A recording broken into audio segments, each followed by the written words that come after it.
이단 신천지가 오는 18일 인천 아시아드 주경기장에서 대규모 위장 평화 행사를 열 계획인 가운데 신천지 피해 가족들이 인천시에 경기장 대관을 취소해 줄 것을 요구했습니다. 인천시 관계자는 내년부터는 신천지에 대관을 하지 않겠다고 약속했습니다. 한국기독교교회협의회 언론위원회가 가짜뉴스와 개신교를 주제로 이야기마당을 펼쳤습니다. 이 자리에서는 특히 기독교인들이 중심이 된 사회관계망 서비스에서 유통되는 가짜뉴스가 합리적 토론을 차단한다는 지적이 제기됐습니다. 기독교 종합대학인 성공회대학교 제8대 총장에 김기석 신부가 취임했습니다. 김 총장을 만나 중점을 두고 있는 교육 방향 등을 들어봤습니다. 지난 10년 동안 평화와 소통, 생명의 가치를 전해온 DMZ 국제 다큐 영화제가 개막했습니다. 상영작들을 살펴봤습니다.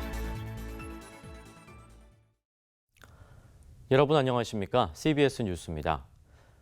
사회적 물의를 일으키고 있는 신천지가 오는 18일 인천 아시아드 주 경기장에서 대규모 위장 평화 행사를 열 계획인 가운데 신천지 피해 가족들이 오늘 인천시에 경기장 대관을 취소해 줄 것을 요구했습니다. 전국 신천지 피해자연대 회원들은 기자회견을 통해 신천지는 순수한 기독교 성도들을 포섭해 학업 포기와 가출, 이혼, 직장 포기 등 반사회적 행위를 조장하는 사이비 종교 집단이라고 주장했습니다. 이어 인천시가 신천지에 공공시설인 인천 아시아드 주 경기장을 대관해 주는 것은 이단 사이비 교주의 입지를 강화하고 세력을 과시하는 행사를 돕는 일이라며 대관을 철회해 줄 것을 요구했습니다. 이에 대해 인천시 관계자는 대관 업무를 담당하는 시설관리공단이 대관을 취소할 경우 역기능을 우려해 신천지 대관을 취소시키지 않는 것으로 입장을 정한 것으로 안다며 내년부터는 사회적 갈등을 초래하는 신천지에 대관을 하지 않겠다고 약속했습니다. 한편 이번 기자회견에는 전국 신천지 피해자연대를 비롯해 한국기독교 이단 상담소 협회, 기독교 이단 대책협회, 바른인권 세우기 운동본부, 한국기독교 이단 목회 연구소, 국제 YG맨 인천지구가 참여했습니다. 가짜 뉴스에 대한 폐해를 지적하는 목소리가 오래전부터 이어지고 있지만 여전히 SNS 등을 통해 가짜 뉴스는 유통되고 있습니다. 가짜 뉴스로부터 교회도 자유롭지 않은데요. 한국기독교교회협의회 언론위원회가 가짜 뉴스와 개신교를 주제로 이야기마당을 펼쳤습니다. 이순규 기자의 보도입니다. 최근 불에 탄 시체들이 누워있는 끔찍한 사진이 기독교인들이 주로 모여있는 SNS를 통해 빠르게 확산된 일이 있었습니다. 이 사진을 유포한 이들은 무슬림들이 기독교인의 마을을 습격해 모두 불에 태워 죽였다며 이슬람 공포심을 자극했습니다. 하지만 이 사진은 지난 2010년 콩고에서 유조차 폭발로 마을 주민이 불에 타 숨진 대형 참사를 보도한 내용이었습니다. 전형적인 가짜뉴스인 겁니다. 가짜뉴스의 폐해가 근절되지 않는 가운데 한국기독교교회협의회 언론위원회가 이를 주제로 이야기마당을 열었습니다. 발제자로 참석한 청어람 아카데미 양희송 대표는 특히 기독교 내에서 유포되는 가짜뉴스는 합리적인 토론과 논의의 길을 막는다고 지적했습니다. 동성애나 이슬람 등 충분하고 깊이 있는 논의가 필요한 사안들에 대해 합리적인 토론을 차단하고 있다는 겁니다. 합리적인 사고나 토론의 여지 없이 굉장히 극단적인 주장이 한국 개신교에 좀 과잉하게 지분을 행사하고 있는 이번 총회만 봐도 그런 양상들은 아주 뚜렷하게 나타나고 있는 것 같습니다. 양 대표는 특히 기독교 커뮤니티를 통해 확산되는 가짜뉴스들이 교회의 신뢰도와 평판을 떨어뜨리고 있다며 이에 대한 대책이 필요하다고 말했습니다. 개신교가 우파의 정치적이나 사회적인 의제를 교계에 관철시키는 그런 조직이 돼서 되겠냐. 이러면 굉장히 이제 문제의식이 있는데 이미 지금 이 결합의 수준이 상당히 진행이 돼 있기 때문에 개신교에 대한 이제 사회적 평판이 혹은 또 신뢰도가 상당히 하락되는. 이어진 토론회에서는 SNS를 통해 유통되는 뉴스에 신앙적 용어가 들어가 있다고 해서 무조건 진실로 받아들이는 것은 위험하다는 지적도 제기됐습니다. CBS 뉴스 이승규입니다. 기독교 종합대학인 성공회대학교 제8대 총장에 김기석 신부가 취임했습니다. 김 총장은 새로운 시대에 대응하는 실용적 진보 교육에 힘쓰겠다는 포부를 밝혔습니다. 최경배 기자가 만나봤습니다. 성공회대학교 8대 총장에 김기석 신부가 취임했습니다. 김기석 신임 총장은 성공회대 신학과와 신대원을 졸업하고 사제 서품을 받은 뒤 영국 버밍엄대에서 석사와 박사학위를 받고 지난 2004년부터 성공회대 신학과 교수로 후학 양성에 힘써왔습니다. 지난달부터 임기에 들어가 최근 취임식을 가진 김 총장은 4차 산업혁명을 비롯한 시대 변화에 적극적으로 대응하는 인재를 양성하기 위해 이른바 실용적 진보를 추구하겠다고 밝혔습니다. 실용적 진보라 함은 기본적으로는 민주주의를 지향하면서도 그 우리 시대의 도전에 대해서 젊은이들이 부딪힐 문제들에 대해서 나름대로 그들이 사회 진출해서 그 문제를 가지고 씨름해서 해결할 수 있는 역량을 갖추게 해주는 것이 어떤 실용적 진보다 이런 생각입니다. 김 총장은 실용적 진보를 추구하겠다고 밝혔지만 그것이 흔히 얘기하는 정치적 진보를 의미하는 것이 아니라고 말했습니다. 성공의 신학의 기조는 어느 방향이든 극단적으로 치우치지 않는 중도, 중용의 길을 모색한다면서 대한민국 사회에서 중용의 길을 취할 때 진보로 보여지기 쉽다고 설명했습니다. 정치적 진보의 길을 취하는 것이 아니라 보편적 가치인 인권과 평화, 민주주의, 화해 등의 가치를 추구한다고 강조했습니다. 예를 들어서 남과 북의 화해라는 길을 우리가 택할 때 어떤 사람들은 이것을 종북이라 하거나 또는 뭐 어떤 그 진보라고 규정을 하는데 그것은 종북을 하기 위해서 또는 진보를 하기 위해서가 아니라 성경에 나와 있는 그런 화해라는 reconciliation이라는 이런 아주 예수 그리스도의 가르침을 실천한 것이거든요. 신학과 과학을 동시에 전공한 김 총장은 얼마 전 불거졌던 창조과학 논쟁에 대해 묻는 질문에 신앙으로 과학을 판단하는 것과 과학으로 신앙의 영역을 판단하는 것 모두 바람직하지 않다며 각각의 영역을 존중해야 한다는 견해를 밝혔습니다.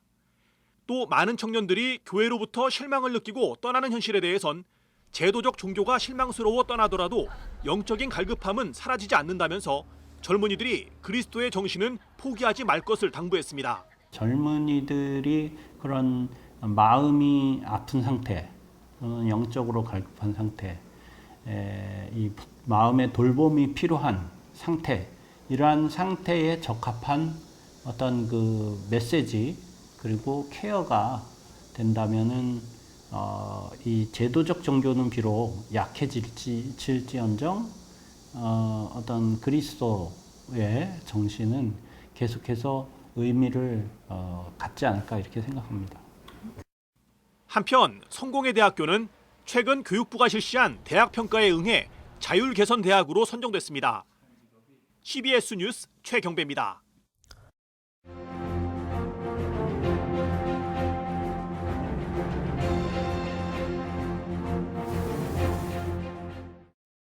대한예수교 장로회 통합총회 제103회 정기총회가 끝났습니다. 총대들뿐만 아니라 일반 교인, 국민들까지 통합총회에 관심을 갖고 지켜봤습니다. 많은 사람들이 유례가 없을 정도로 교단총회에 관심을 보인 이유는 명성교회 세습 사태 때문이었습니다. 통합총회의 총대들이 재판국의 판결을 뒤집었습니다. 은퇴하는 목사라는 규정에 은퇴한 목사는 포함되지 않는다는 재판국의 해석을 뒤집어 명성교회 세습이 정당하지 않음을 선언했습니다. 통합총회 제103회 정기총회의 결정 과정에서 몇 가지 의미를 남겼습니다. 여러 총대들이 발언한 것처럼 명성교회 문제는 통합교단뿐만 아니라 한국교회 전체에 위기를 가져다 줬으나 일단 수습할 계기는 마련했습니다.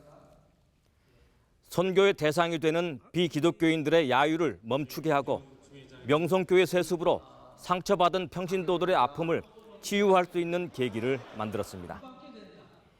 인터넷을 통해 생생하게 중계된 통합총회의 모습을 지켜본 사람들에게 참석자들의 말과 행동, 그들이 내린 결론은 여러 모습으로 조명됐습니다.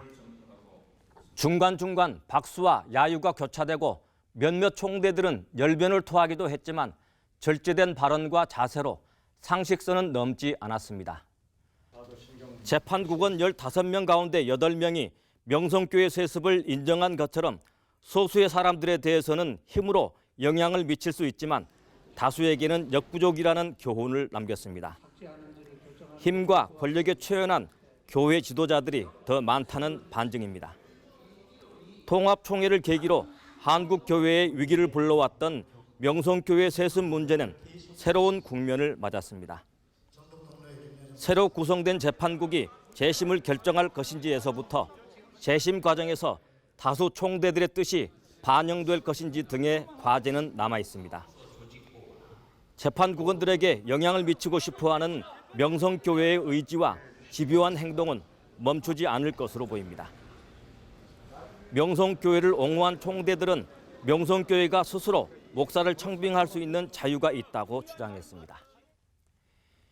이에 한 참석자는 예수 그리스도께서 교회의 주인 되시고 머리가 되신다고 하는 더 소중한 가치를 교회의 자유라는 명분으로 훼손해서는 안 된다고 말했습니다. 예수 그리스도가 교회의 주인 되심을 힘과 권력, 돈이 훼손시키면 안 된다는 것은 평신도들도 익히 들어 알고 있는 가치입니다. CBS 논평이었습니다.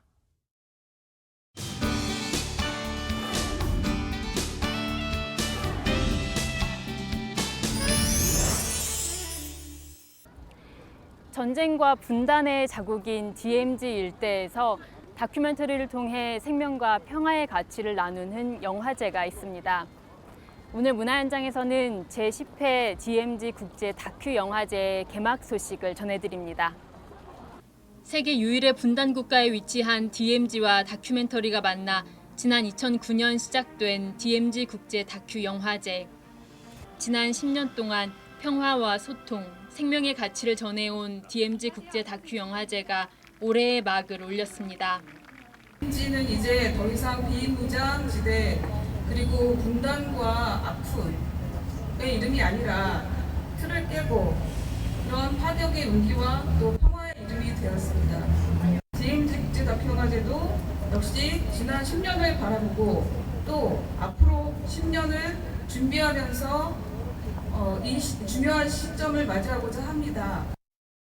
개막작으로는 18년간 한국에 살며 이주 노동자 권익 보호를 위해 싸우는 네팔 출신 이주 노동자 민우의 이야기를 담은 지혜원 감독의 작품 안녕 민우가 선정돼 상영됐습니다. 오는 20일까지 진행될 영화제에선 39개국에서 출품된 142편의 다큐멘터리 영화가 경쟁과 비경쟁 부문으로 나뉘어 상영됩니다. 무엇보다 남북 분단과 관련된 상영작이 눈에 띕니다. 남북 유소년 축구단의 만남과 우정을 그린 서민홍 감독의 4.25 축구단과 거장 클로드 란츠만의 북한 방문 이야기를 담은 네이팜 등 분단의 현실을 다룬 작품들이 상영됩니다. 또 세월호 구조 작업에 투입됐던 잠수사들을 카메라에 담은 복진호 감독의 로그북과 난민 문제를 다룬 아이 웨이웨이 감독의 신작 유랑하는 사람들 휴먼 플로우 등 우리 사회가 직면한 문제를 다룬 영화들도 선보입니다. 10주년 기념 특별 프로그램으로는 세계적인 다큐 거장 페르난도 솔라나스와 아비 모그라비의 영화 세계를 들여다보고 그들과 직접 대화할 수 있는 마스터 클래스와 사회 각계각층의 명사들이 추천하는 다큐멘터리를 관람할 수 있는 내 생애 최고의 다큐 10이 마련됐습니다. 이 밖에 분쟁 지역 다큐멘터리 관련 포럼과 청년 종전 토론 캠프, 청소년 강연 프로그램 등도 열릴 예정입니다. CBS 뉴스 이빈나입니다. 24시간 크리스천 음악 방송 조이포유가 오늘 3주년을 맞아 방송 선교 후원의 날 특집 방송을 진행했습니다. 특집 방송은 송정미의 축복송과 최인혁의 사랑의 노래, 평화의 노래 프로그램 시간에 진행돼 애청자들의 축하 사연과 응원 메시지로 꾸며졌습니다. 또 해외 선교사들과의 전화 연결을 통해 조이포유를 통해 받은 은혜를 함께 나누는 시간도 가졌습니다. 24시간 크리스천 음악 방송 조이포유는 CBS 청취 앱인 레인보우를 통해 들을 수 있으며 다음 달 1일부터는 일부 개편을 거쳐 더욱 새로운 모습으로 청취자들과 만날 예정입니다.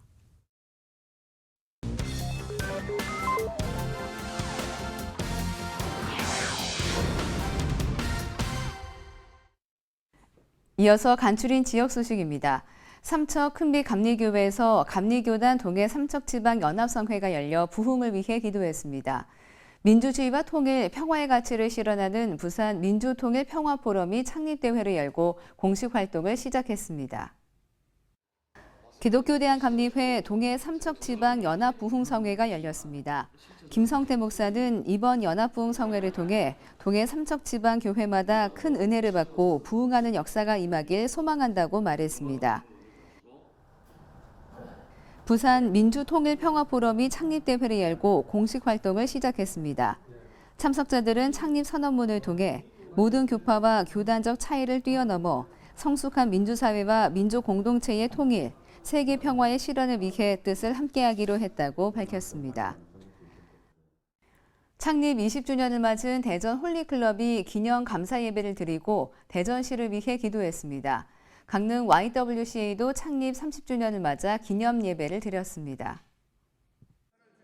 대전 홀리클럽이 창립 20주년 기념 감사 예배를 드리고 나라와 민족, 대전시를 위해 기도를 모았습니다. 홀리는 거룩한 사람이 모임이 아니라 거룩하기 위하여 모이는 기도 모임입니다.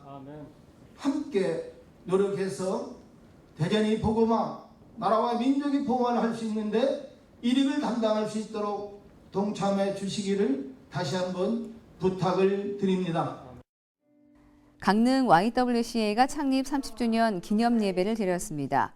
강릉 중앙감리교회 이철 감독은 아들을 통하여란 제목으로 말씀을 전하고 기념사와 비전 선언문 낭독, 파송의 선포 등의 순서로 진행됐습니다.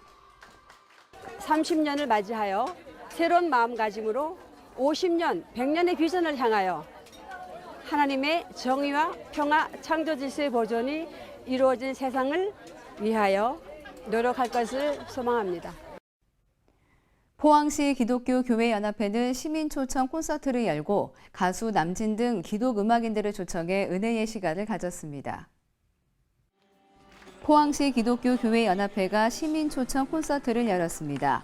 CCM 가수 최인혁과 송정미, 유은성, 가수 남진 장로와 전자 바이올리니스트 김권식 장로, 새 에덴교회 소강성 목사를 초청해 은혜의 무대를 마련했습니다.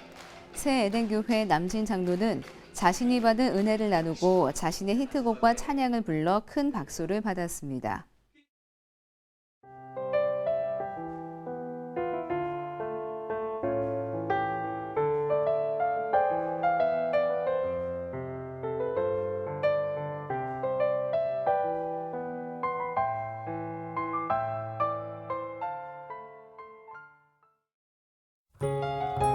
날씨입니다. 내일은 전국이 흐리고 비가 오겠습니다. 아침 최저 기온은 16도에서 22도, 낮 최고 기온은 23도에서 28도로 예상됩니다. 뉴스를 마칩니다. 고맙습니다.